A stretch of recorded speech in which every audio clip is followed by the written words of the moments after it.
Vamos a comenzar a estudiar los elementos del género narrativo desde el narrador. Entonces dice que el narrador es la voz que cuenta la historia.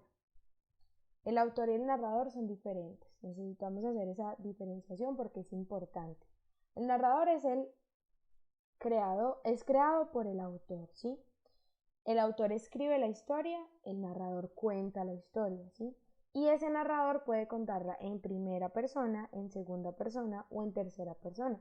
Entonces, cuando es en primera persona, lo identificamos a través del uso del yo y del nosotros. Y utiliza esta herramienta para contarnos desde su experiencia y mostrarnos que este narrador hace parte de la historia. Puede ser un protagonista o un testigo. Cuando se narra en segunda persona, se reconoce por las palabras tú o usted, ¿sí? Entonces el narrador finge un diálogo con otro personaje o con el lector para incluirlo en la narración.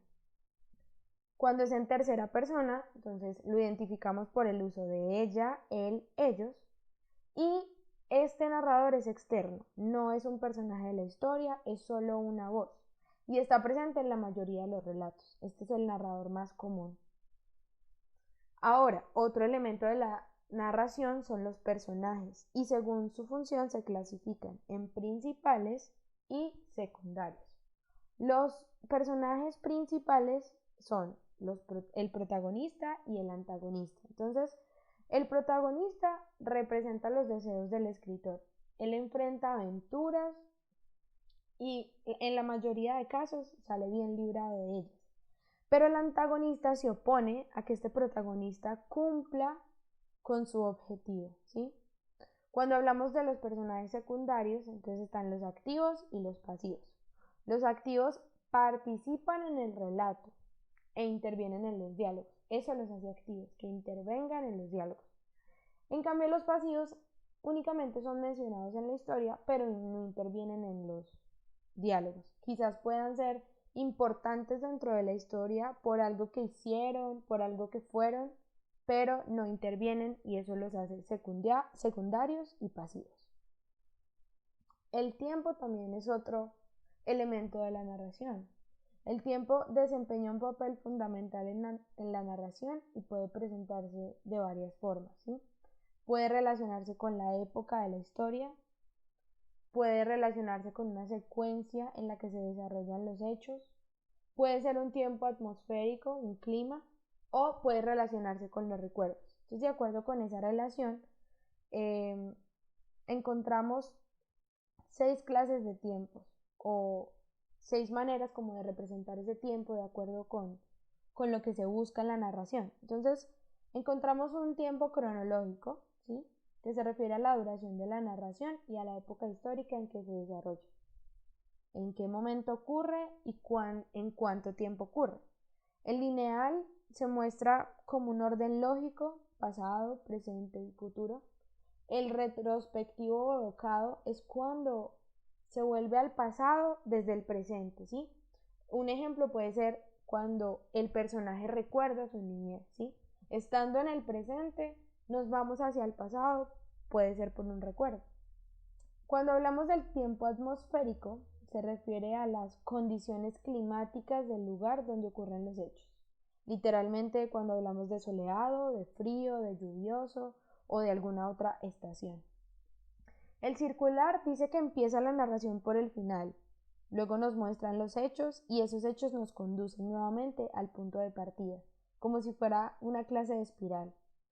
Y de anticipación o futuro es cuando esas narraciones están ligadas a la imaginación o a la deducción.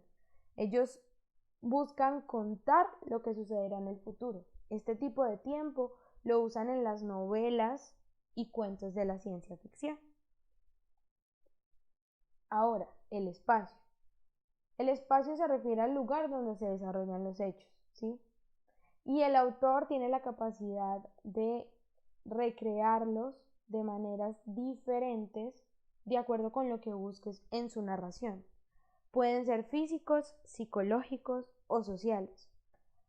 Los físicos es literalmente un lugar concreto donde se realiza la acción. Entonces, entre esos espacios físicos encontramos los siguientes. Los exteriores, que son lugares abiertos al aire libre, una calle, el campo, una montaña. Los interiores, cuando son lugares cerrados y limitados, solo ahí ocurre la historia y de ahí no pueden salir quizás los personajes, que podría ser una casa, un edificio, una habitación, una prisión, entre otros.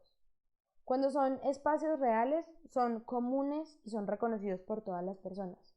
Una casa, una hacienda, un orfanato, lo que ustedes puedan imaginar que sea común, ¿sí? Como a todos. Pueden haber espacios imaginarios que no existen en la vida real, ¿sí? Que se crean a partir de la historia, entonces el país de las hadas, un bosque encantado, un castillo embrujado, y también existen espacios subjetivos, que el autor los crea y que solo existen en su imaginación. Un ejemplo de ellos es Macondo, creado por Gabriel García Márquez, El País de las Maravillas de Alicia, El País de Nunca Jamás de Peter Pan, entre otros que pueden observar ahí. Ahora, también existen espacios psicológicos y sociales. Cuando se habla de psicológico, se refiere al ambiente que es muy notorio en la narración, ¿cierto? Y eso depende de los personajes, ¿sí? Estos espacios son generados desde el interior de los personajes. Entonces, se puede llamar también un espacio simbólico, pues el texto con sus herramientas nos muestra cómo predomina algún sentimiento y hasta puede hacer que los lectores se identifiquen o lo sientan. Entonces puede ser el suspenso, el amor, la alegría, la venganza, la soledad, la confianza, entre otros. Y el espacio social tiene que ver con un entorno cultural, religioso o económico, ¿cierto? Depende de los personajes, depende de lo que se busque dentro de la historia. Entonces, por ejemplo, pueden ser personas adineradas, podríamos decir que es un espacio social lujoso, o pueden ser de escasos recursos, o un espacio militar. Este tipo de espacios tiene que tener importancia dentro de la historia para que ese sea el ambiente en el cual se desarrollan las historias. Dice que el ambiente tiene que ver con las condiciones o circunstancias que rodean a las personas, los animales y las cosas, ¿sí? Eso es ambiente. Entonces, estos serían los elementos de la narración.